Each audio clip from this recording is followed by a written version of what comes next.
Hacer extensiva esta pregunta al pueblo de México, si las viviendas que se construían en los 70s, cuando el valor del salario era legítimo, era digno, de qué tamaño se construyeron esas casas en los 70s y de qué tamaño se construyeron las casas, no a partir del gobierno de Peña Nieto, a partir del gobierno de Fox, que fue el que convirtió al Infonavit en una banca usurera.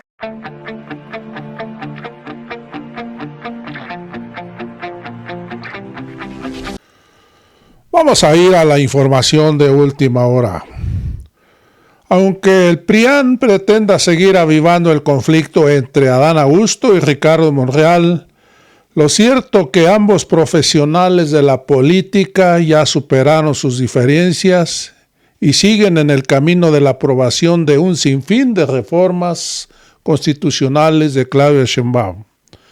Amigos y amigas, vamos a ir a toda esta información, vamos a ir a un video en las comisiones donde se está discutiendo la reforma al Infonavit. Hoy queda aclarado que era un nido de ratas, un negocio muy lucrativo para los delincuentes de cuello blanco del sexenio de Vicente Fox y Enrique Peña Nieto. Vamos a ir a un video de Ricardo Monreal donde nos avisa que la discusión sobre el Infonavit se pospuso para un análisis más profundo después del 6 de enero, donde van a convocar a empresariado y sindicatos para construir una reforma que combata la corrupción y proteja a los derechohabientes. Amigos y amigas, esto es lo que dice Ricardo Monreal, vamos a escucharlo y después vamos a ir a la comisión donde estuvo bueno el debate. Amigos, ya vimos la introducción del intro que va a estar bueno. Te invito a que veas todo el video. Vamos a ir al video de Ricardo Monreal. A todos los mexicanos y mexicanas y a todos los interesados en este debate. El grupo mayoritario de Morena, de aquí de la Cámara, junto con el PT y el Verde, que actúan como partidos independientes aliados, decidimos, a propuesta nuestra, posponer el debate, porque este miércoles estaba programado aprobar la ley de Infonavit y el artículo la ley reglamentaria del 123. Entonces decidimos, por la importancia de la misma, revisarlo, darnos una pausa, lo estamos haciendo, y no va a haber periodo extraordinario todo el año que está terminando. Y entrando el año, vamos a través de las comisiones de trabajo, de vivienda, a dar una revisada al tema.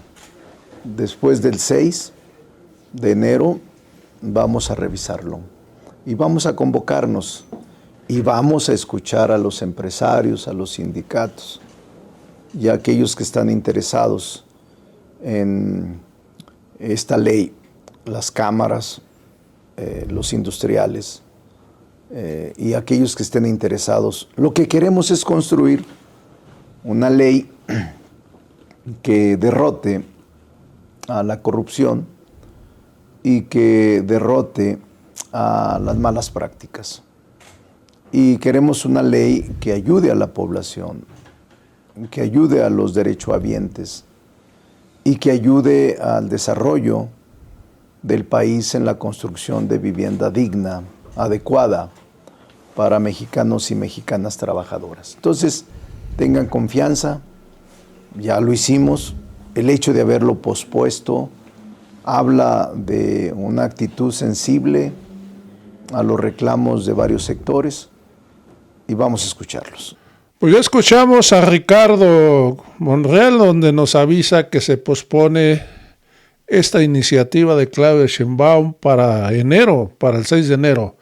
Amigos, ahora sí vamos a ir a una de las comisiones donde se discutió esta ley que va a ir a las dos cámaras. Amigos, pues ya escuchamos, se va a posponer, pero vamos a ir a este debate. Miren, aquí nos acaban de mencionar que se construyeron quién sabe cuántos miles de viviendas más. ¿En dónde? En el sexenio de Peña Nieto. Y quién sabe cuántas más con Calderón y con Fox. Estas son las viviendas que se construyeron durante el régimen neoliberal. Cientos de miles de ellas abandonadas en este momento. Para que la veas bien, otra vez. Para que la veas bien. Y también hablaron de Romero. Pues hay Romero bueno, que ahora está en el Infonavit y que se va a dedicar a recuperar el derecho a la vivienda para las trabajadoras y los trabajadores. Pero hay otro Romero, muy malo, por cierto, que se quedó con 7,000 millones de pesos que estaban destinados para la reconstrucción de las viviendas en el sismo. Esa es la historia de los piratas. Miren, yo vengo de Juárez. Y como nos enseñó Eduardo Galeano, los mercados libres, los mercados son como los barcos piratas. Entre más libres son peores. Y lo voy a hacer analogía con mi querida ciudad Juárez. Esta noble comunidad que desde la segunda mitad del siglo XIX se encontró que el mejor negocio ha sido la apropiación ilegítima de grandes predios de todo tipo para acumular sin riesgo plusvalía urbana en espera del mejor postor. Todos sabemos que Chihuahua es el estado ganadero por excelencia, pero lo que no saben es de que en mi terruño el mejor negocio no es la engorda de reses, sino de terrenos y solares. La sombra... Un momento, senador. La sombra Loera. Un momento, permítame. Senador Cortés, ¿con qué objeto? Le pregunté al orador si me permite hacerle una pregunta amistosa. Con mucho gusto, senador Loera, el senador Con mucho Cortés. gusto, después de que termine, le doy una respuesta amistosa. Perfecto, ¿También? sí lo acepta terminando su tiempo, con mucho gusto. Miren, adelante. La sombra de don Luis Terrazas, ese que dijo que no era de Chihuahua, que Chihuahua era de él, todavía transita por nuestro estado, pero ahora en las grandes ciudades. Por cierto, sus herederos, los panistas, han seguido su legado allá en Chihuahua. Los sucesivos gobiernos del estado y los ayuntamientos, con una inusual largueza, se han dedicado a regalar predios a sus parientes, a sus amigos, a grupos y sociedades afines, siempre bajo el argumento de promover causas nobles. Pero invariablemente tales donaciones han terminado en extraordinarios negocios inmobiliarios. Por ejemplo, los terrenos donados a la Escuela de Agricultura Hermanos Escobar, permítame nuevamente, senador el Loera. PAN en el gobierno de Barrios cerró esa escuela. Permítame de nuevo. Sí, senador Vázquez, ¿con qué objeto? Si le pregunta al orador si me acepta un cuestionamiento. Le pregunta al senador Vázquez si le acepta una pregunta. No, Mario. Sí, Que no. por favor. Que no. Adelante, siga, senador Loera. Los terrenos donados a la Escuela de Agricultura, que por cierto, un gobernador panista cerró. En vez de abrir escuelas, cerraron la Escuela de Agricultura, y todos esos terrenos que habían sido donados terminaron en fraccionamientos, en negocios, en centros comerciales. No ha sido eso todo. Las decenas de alcaldes que han gobernado nuestra ciudad a lo largo del siglo pasado le dieron sentido a esta historia de piratas. Nadie como ellos para apropiarse de decenas de miles de hectáreas en las zonas de crecimiento cuyo rumbo ellos mismos decidían y legitimaban.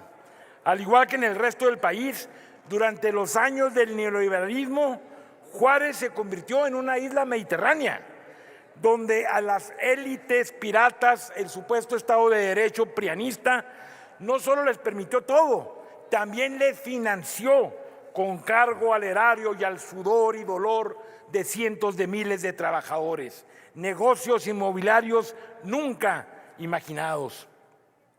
El tiempo era propicio.